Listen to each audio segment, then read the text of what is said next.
个月份你准备要离开，可是你心里当然多多少少都会有这样的情绪出来。来到第2个月份呢，你看这张牌卡就是权杖女王，多棒啊！在这边是打官司或跟人有这种纠葛。第3个月份呢，你抽到的是权杖10，在未来的这个状况当中，你才会找到一个真正会在你身边陪伴着你。如果这个人不爱你，你爱他没有用的。我们现在是在8、7，然后往前算大概4个月左右的时间，有可能就是你在处理的人物或你放不下的人物。不要去寻求任何人的认同，待在你自己小窝里，好好跟你自己相处。总是会像一个小迷糊一样，不小心用在错误的人身上，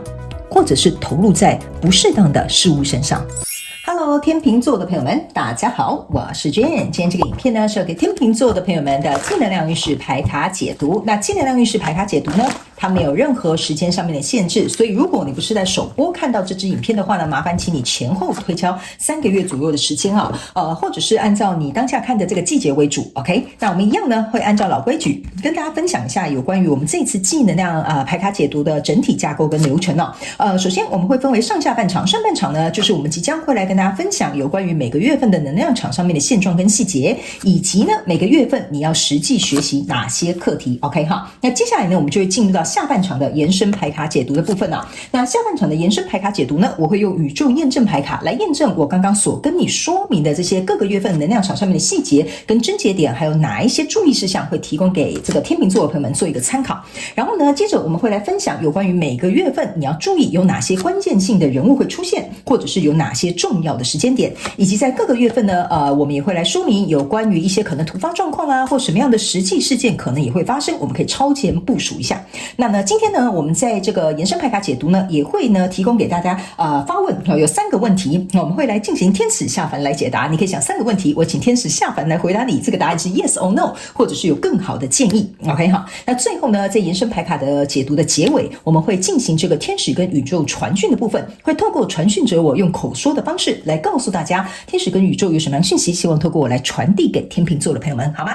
好，那我们就准备进入到这一次你的正能量运势牌卡解读。等一下我在解牌的过程当中，我会讲第1个月、第2个月跟第3个月 ，OK？ 那如果你不是在首播，就如同我说的，请你自行前后移动一下 ，OK 哈。然后呢，这一张你目前没有看到、没有翻过来这张底牌呢，这个呢是你的王牌，也就是说，在这整个季度过程当中哈，你如果遇到什么样的挑战，或者是有一些状况的话，你可以来参考你的底牌哈，就是王牌给你的建议，好吗？那接下来呢，就请给我一点时间，让我进入到你的能量场，感受一下你的能量场上面的呈现跟细节 ，OK 好，请稍后哦。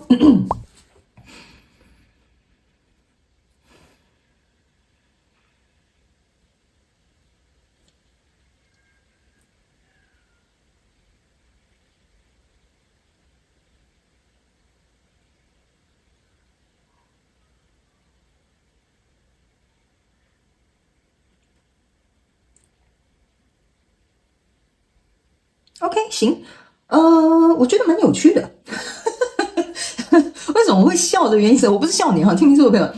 我觉得你在这一季有给我一种大彻大悟的感觉。我这样讲，就是说。我会这样说哈，你有点像是亲手想要毁灭你自己生活领域的某个范围，但那个东西呢，是你本来就不乐见的，或你本来就不想它再这样下去的，或者是这样，如果这个交手相关状况人数不适合你的，你是亲手去把它摧毁的。OK 哈，不是说你真的把它打烂或揍人家哈，就是说你觉得你想要这边重新开始。你想要有一个新的气象、新的开始、新的模式或新的关系等等之类的哈，所以呢，有一种。然后我觉得这边是因为你自己大彻大悟的感觉，所以你终于狠下心来去做这件事情。我觉得这个魄力很好啊，我觉得很棒啊。有的人搞不好一辈子都不敢做这件事情，但是我觉得天秤座的朋友们这一次有一种破釜沉舟的决心。我们一起来看一下，好不好 ？OK 好，来，首先呢，我们先来看你在第1个月份抽到的是权杖7，抽到的这个是宝剑国王，抽到的这个是女祭司。OK 好，这3张牌卡在你第1个月份能量场哈。说实在的，我觉得。怎么说呢？我这样讲吧，这个权杖7啊，象征的是一个牢笼哈。你可以看到这个男人呐哈，裸上这个男人哈，还有6块肌哈。他很像想要从这个牢笼冲出来 ，OK 哈，我个人会感觉哈，这边呢有牵涉到几个面向 ，OK， 那因为呢看牌的人都不一样，所以我尽可能说你可能有哪些状况 ，OK 哈，某部分的人你现在在看的，你在对应的就是感情 ，OK 哈，我觉得这算是占大宗数，大概30到40%，OK 哈，那我的牌卡，请你自行灵活运用套用在你生活的状况当中，包含角色互换，通通都可以，好不好哈？影片下方资讯栏有详细的解说 ，OK 好，好嘞，第一个部分大概是30到40%天秤座是跟感情有关的。OK 好，然后呢，大概20到20% 左右吧，我这样讲 OK 哈，大概20% 左右呢，我个人会感觉你们是在一个被欺负的状态，就是你比较委屈，你的角色比较委屈，或者是你是被欺负，或者是你是被利用也好哈，或者是说你是被我要怎么形容呢？就你是属于趋于下风的那个人，就你是被欺负那个人，我就这样简单讲 ，OK 哈，好，然后呢，还有大概20%左右的这个天秤座的朋友们哈，我个人会感觉哈，你是自我感觉良好，所以你没有发现这个地方烂掉，好，就比如说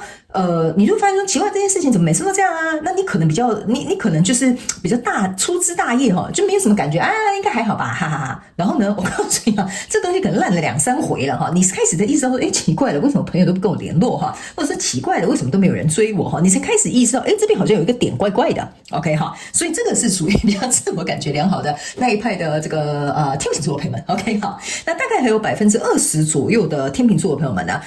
我个人会感觉哈，你是在一个不太健康的状态。这不太健康呢，我在细分为有可能是情绪上面的不健康，有可能是身体上面的不健康，也包含了你可能对什么东西上瘾的不健康 OK 哈，那因为每个人对上瘾的东西不一样哈，我们大概就是点到为止就是这样 OK 哈，这个呢也有可能是说你因为欲望也是一种上瘾的方式哈，所以他们叫我稍微再详细解说一下 OK 哈，好，大概就是这样 anyway 反正就是包含了这些状况的天秤座的朋友们大概都是在这一次的纪能量运势牌卡解读里面，那剩下那10%的哈，就是你就可以来看这个大众能量了。OK 哈，我刚刚比较细数一些，那是因为他们要特别提醒有这样状况的天秤座的朋友们。OK 哈，好来，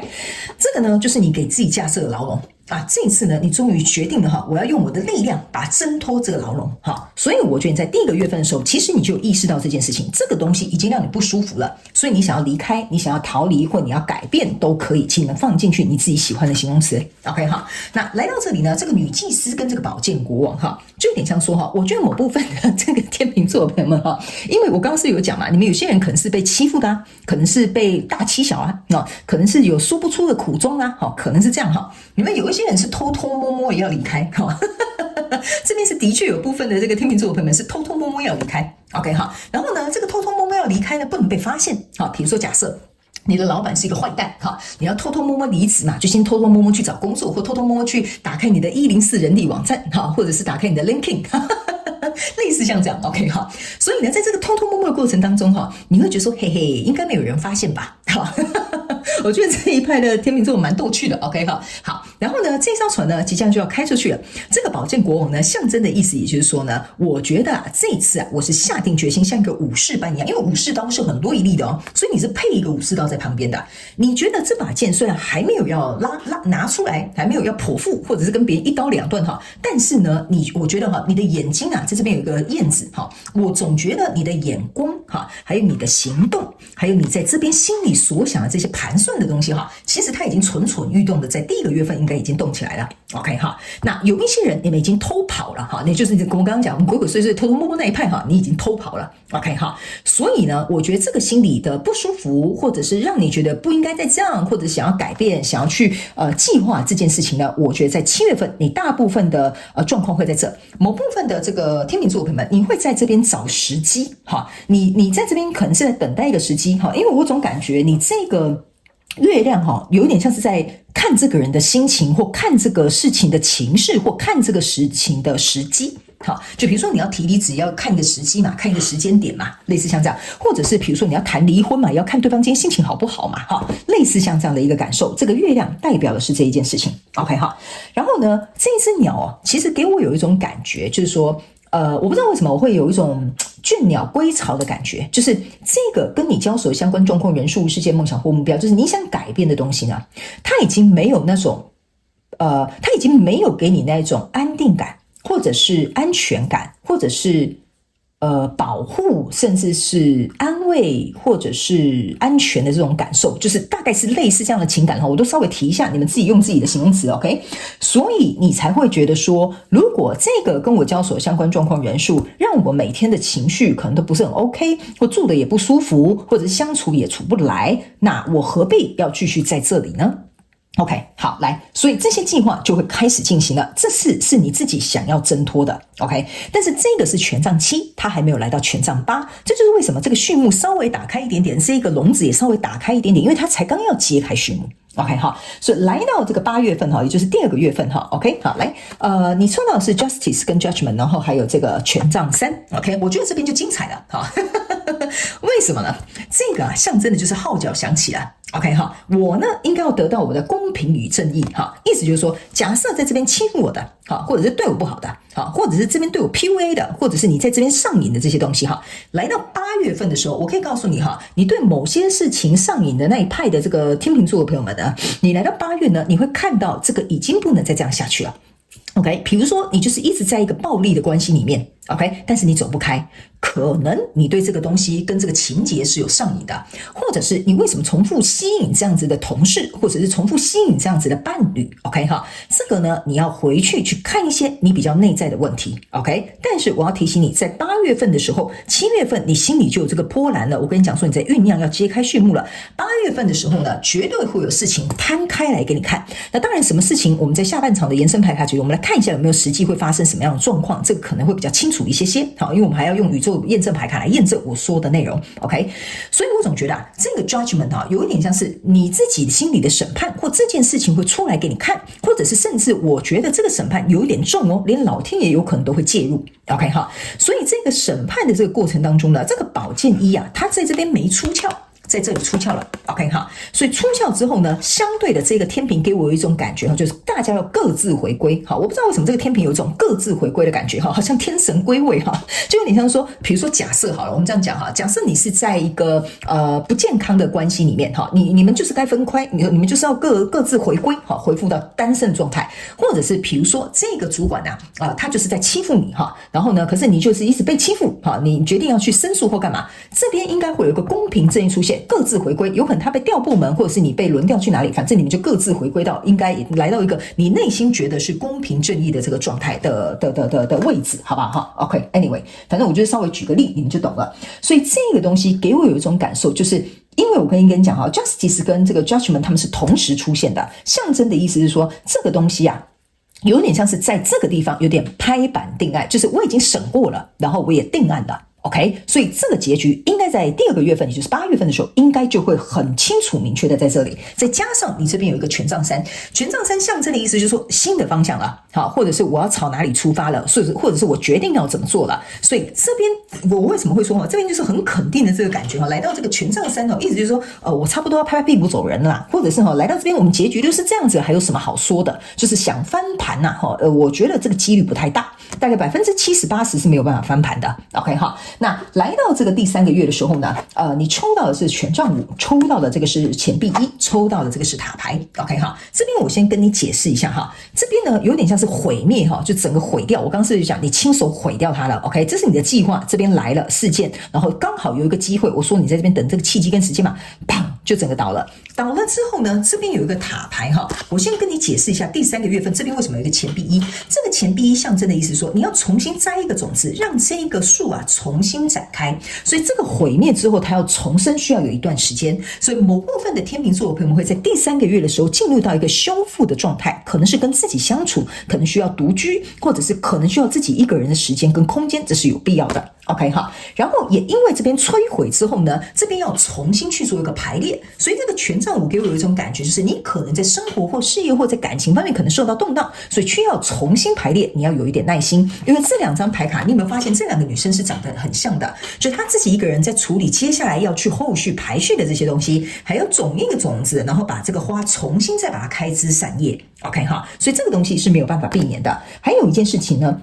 他没有提醒你哈，从这边审判决定方向之后，来到这里我们要重新做一个调整。这个是权杖5加权杖3，象征的是权杖8，也就是行动。所以你在过去这边是权杖7，但是来到这里会变成权杖8，所以这个事件会引动这些东西，带着你一起往前走。所以呢，我才会觉得说，即使你不走，我觉得老天爷会带着你走，因为通常呢，justice 跟 judgment 同时出来的时候这个是有一点像是一种命中注定的感觉，或者是呢，8九不离10一定会发生的事件。那来到这里，你有一张塔牌，我要提醒你哈，这张塔牌呢，有一点像说这个塔即将要倒掉了。某部分的天秤座的朋友们哈，你呢如果是属于比较就是眼色比较快的哈，就是或者是你的速度比较快，你明知道这个是我亲手摧毁我不要的东西的哈，我可以告诉你，某部分极小众的天秤座的人，你在这样的状况呢，我必须要告诉你哈，你们可能会觉得说，我好像常讲这个，但是偏偏就是有人是这样子，这个状况已经轮回不知道3000百回了哈，你还在那边 hold 住这个塔牌，这个就是你。OK， 这个塔已经被晴天霹雳的要劈成一半的要塌下来，你呢还会奋不顾身的去拥护它，这是某部分极小众的这个天秤座的人在3月份你要特别注意的一件事情哈。这也是为什么我才会说你们某部分人是对这件事情上瘾的，或者是对这件事情呢你一直找不出解决方法的，或者是你会重蹈覆辙遇到相同的人相同的状况的，然后你还会去扶着他哦。OK， 所以我总觉得你这一派极小众的这个天秤座的朋友们，你应该要回去看我之前的双周。我觉得之前的双周有点在讲这一派的天秤座的朋友们，已经有点像是一个给你一个 warning， 有点像是一个警示的意味了。就是它已经重复再重复了 ，OK 哈，我记得好像是天秤座，你们可以回去看一下双周 ，OK 哈，好，这个是第一个要提醒某部分的天秤座的朋友们。第二个，他们要告诉你一件事情哈，在这个塔牌即将要分崩离析的同时哈，这个另外一个含义呢是指某部分的这个天秤座的朋友们，你在这样子摧毁之后，看似好像很松快哈，好像很爽快哈，我就清洁溜溜把这些事情清理掉哈。其实我个人会感觉你的整个状态，就是说你心理状态会受到打击的，然后你的生活状态会受到影响的。OK 哈，所以这个时候你必须要把自己扶好，这个是你哈，你跟刚刚那一派我讲的那个天秤座是不一样的哈，这是大概80%-90%的天秤座是在我现在在讲的这个哈，所以你要把自己扶好 ，OK 哈，这个塔势必要倒，你可以扶好你自己。OK， 不要摔跤就好了。OK， 那这个塔牌呢，给我更有一种感觉哈，就是说，这个原本是一个家，就像我刚刚跟你讲的，这个人如果没有办法，或这个事情没有办法给你有安全感、归属感，或者是成就感，或者是你这种很被抚慰、被照顾、被很安慰的这种感受的话哈，你就是很害怕没有这个东西。所以你有时候会不小心去扶他 ，OK？ 但是你现在要搞清楚了，我刚刚讲的那个什么感哈，现在是你要给你自己的。OK， 所以接下来你要能够把这些东西找回来 ，OK， 巩固好，重新盖一个塔，好不好？这个是你3月份我们要特别提醒你的部分 ，OK。接下来我们来看每个月份有什么样实际要学习的课题，这样比较快，好不好 ？OK 哈，好，来，我们来看一下每个月有哪些实际要学习的课题。那在这些课题当中呢，有什么样的人物会出现，或者是有什么样的这个症结的这个时间点，很重要的时间点。或者是有没有什么样的实际的这个状况会发生，我们在下半场的延伸牌卡解读都会来跟大家做一个详细的说明，好不好？也会用宇宙牌卡来进行一个验证 ，OK 哈，好，来，行，我们一起来看哈。好，等一下有一张王牌会告诉大家怎么样解题 ，OK 哈。来，首先在这个第一个月份的时候，你抽到的是权杖10 ，OK 哈。你有没有发现一件事情啊？这个权杖10啊，这个人跌得稀巴烂。然后呢，你可以看到他就是好像从树上这样子掉下来还脸着地哦。我跟你讲是脸着地哦。OK 哈，这张牌卡其实我可以跟你讲一件事情哈，这个就是我会跟你说为什么它会整个被你摧毁，就是这样的。你整个人从树上摔下来啊，你还脸部着地，你觉得这样子不毁容或不撞到地，你不会受伤吗？哈，所以我才会跟你说啊，你这个塔牌为什么我会觉得大部分的人是你。因为经历了这个创伤，或经历了这个整个重新洗牌、重新组合、摧毁再重生的这个状态哈，所以我觉得你受到的冲击并不小哦。你看到都在冒烟哦哈，所以我才会提醒你，在这个3月份你要把自己扶好，因为这个某部分的天秤座的朋友们，虽然这边已经处理好了，但是我感觉你那个情绪回来会在3月显现哦。所以有些时候我们当下受到一些惊吓的时候，我们当下可能没感觉，可能要停一下。下下，你才开始觉得可怕或者是吓到，就是这样子的意思。在3月份的时候，所以呢，你这权杖十啊，来到这边啊，就是要告诉你一件事情哈。这个呢，要学习的课题很有趣。我先跟你说哈，第一，这个我觉得某部分这边有你们这边分大概应该有2、3派的天秤座，我尽可能都照顾你们，但我尽可能都讲到，但是你们要尽可能去截取你们要的讯息就好了，好不好 ？OK 哈，因为看牌的人很多，我先讲一下哈，这张权杖十呢，给我的第一个能量场的感受是，你在里面承担了你不应该承担的责任。所以你势必会从这个树上掉下来，因为你本来就不该承担，你本来就不需要去做这些事情，所以相对的你就会从这个地方摔下来。OK 哈，第二派的这个天秤座的朋友们，我个人会感觉哈，你之所以为什么要摔下来，那是因为你注意看哦，这个权杖十啊。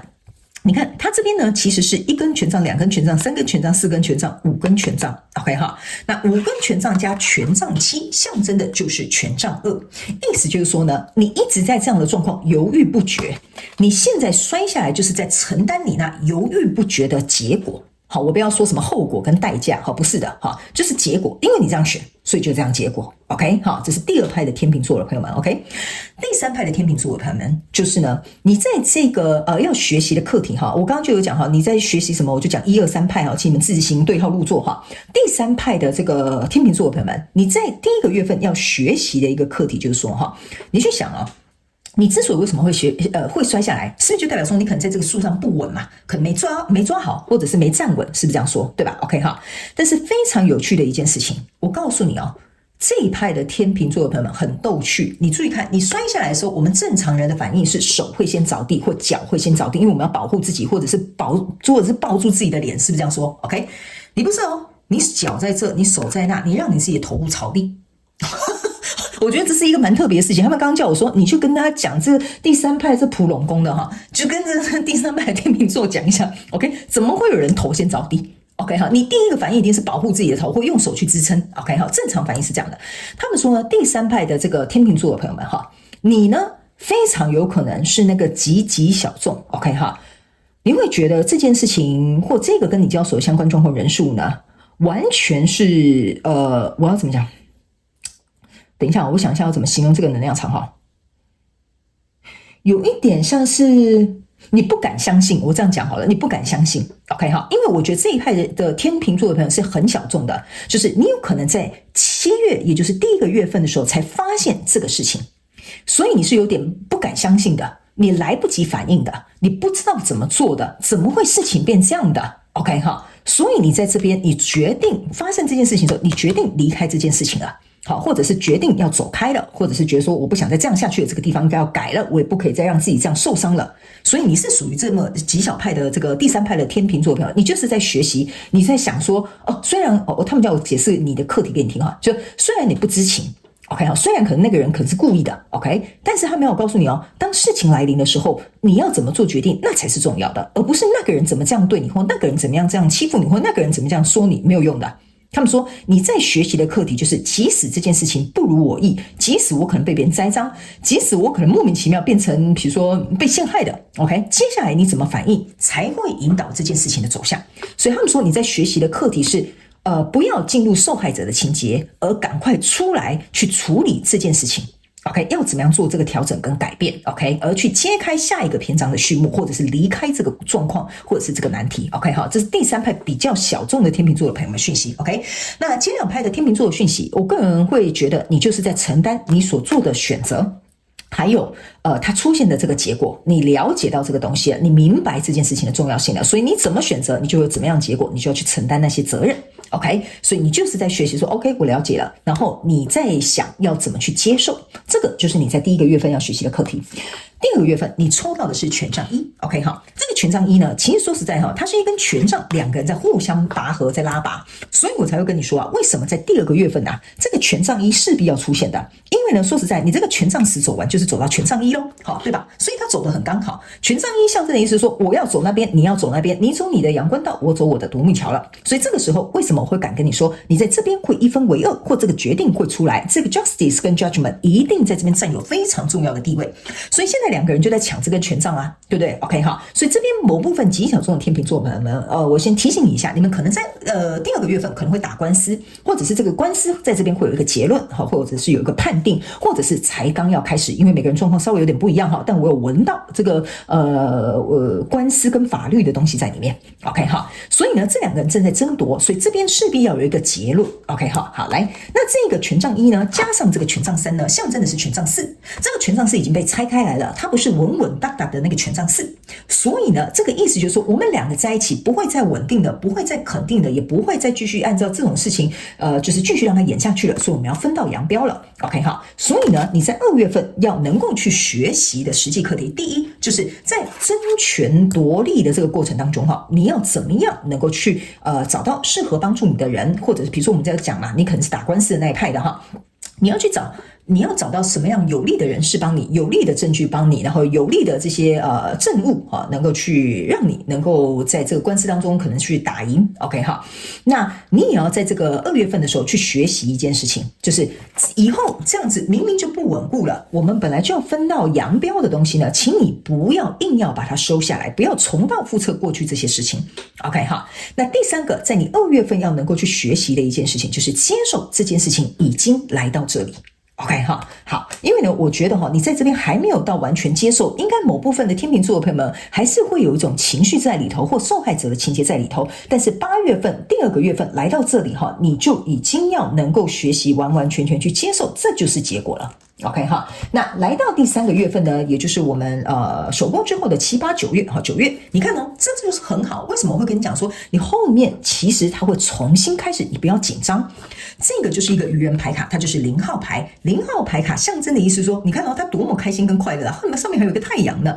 最重要的是后面有一个和平的圣歌，意思就是说，一旦这些东西被摧毁之后，后面和平的这些日子就要来临了，你就要踏上一个全新的旅途。你看，只有你一个人踏上这个旅途，所以我才会说，在第3个月份，你们非常有可能呢，就像我刚刚讲的，这2个长得很像的女生，她们可能要自己去处理很多生活当中要重新调整的东西，要重新种的种子，或者是比如说要重新去踏上的人生的这个新的旅程。所以他们要我提醒这个天秤座的朋友们，在3月份你要学习的课题就是勇敢找回你的冒险的精神，勇敢的去尝试所有新鲜的事物，还有重新去统整你在3月份要去处理的这些事物 OK 好，然后还有一件事记得要找回你内在的这个平静跟安定，还有把我刚刚告诉你的那几个感觉，安全感归属感等等之类，把它找回来，这就是你3月份要学习的课题。整个季度你要学习的课题叫做宝剑女王。宝剑的女王正在这边磨剑，看她自己的剑到底够不够亮，够不够厉害哈。所以呢，我个人会感觉这张牌卡就是在告诉你，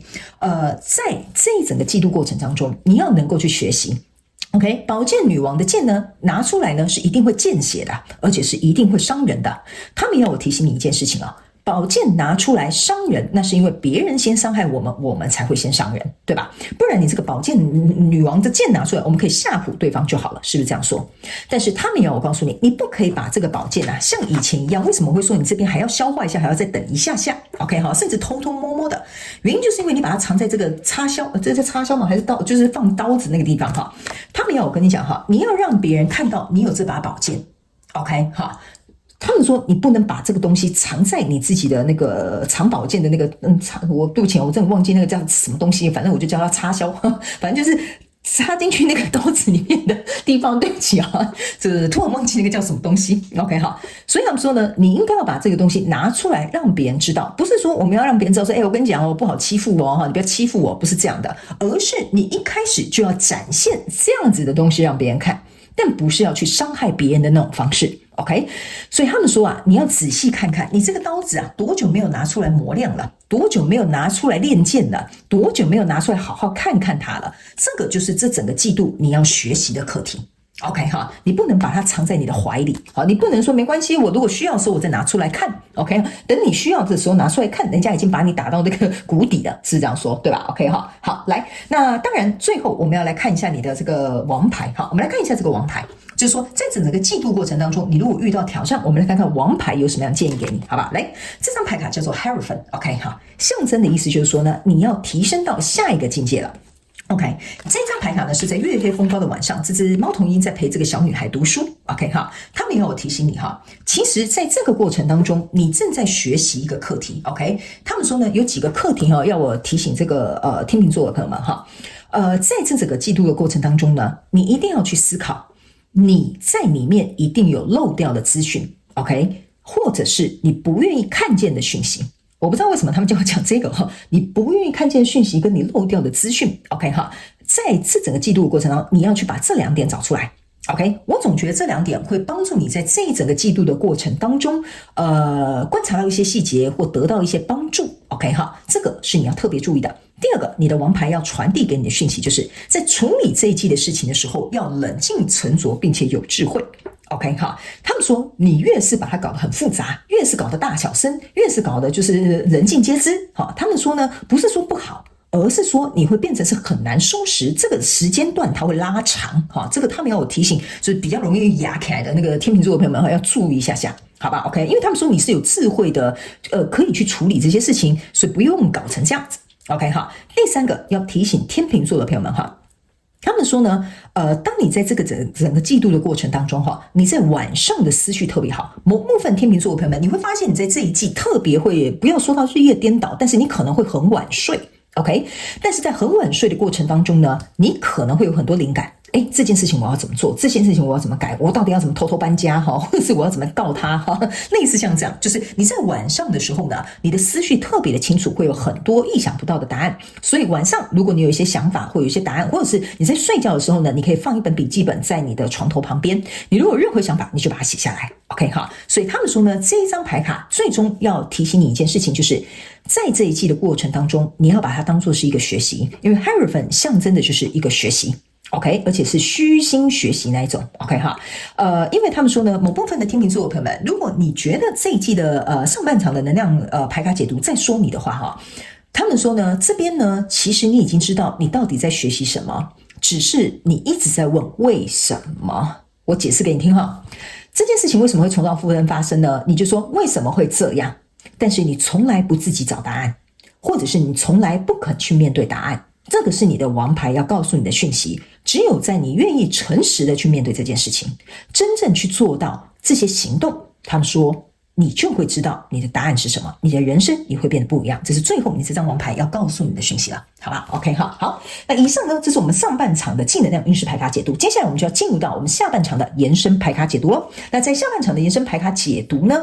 这个影片就在我们的资讯栏，好，影片下方的资讯栏就有这个连结，你可以来加入我们的下半场延伸牌卡解读。因为下半场的延伸牌卡解读，我们会更详细的去说有关于这一季的内容，包含关键的人事物，还有关键的时间点，还有实际会发生的一些状况，以及我们会用宇宙验证牌卡来验证我刚刚所有告诉你这一切。我们宇宙验证牌卡是很精彩的 ，OK 哈。然后呢，我们还会进入到天使下凡来解答，还有最后传讯的部分，好不好？所以如果你愿意加入我们下半场延伸牌卡解读，欢迎你到影片下方资讯栏一起来看我们下半场的这些内容 ，OK 哈。那以上这个就是我们上半场要提供给天秤座作为参考的净能量运势牌卡解读。非常感谢天秤座的朋友们来收看我的影片，也希望你会喜欢。那我们就下半场再见喽，拜拜。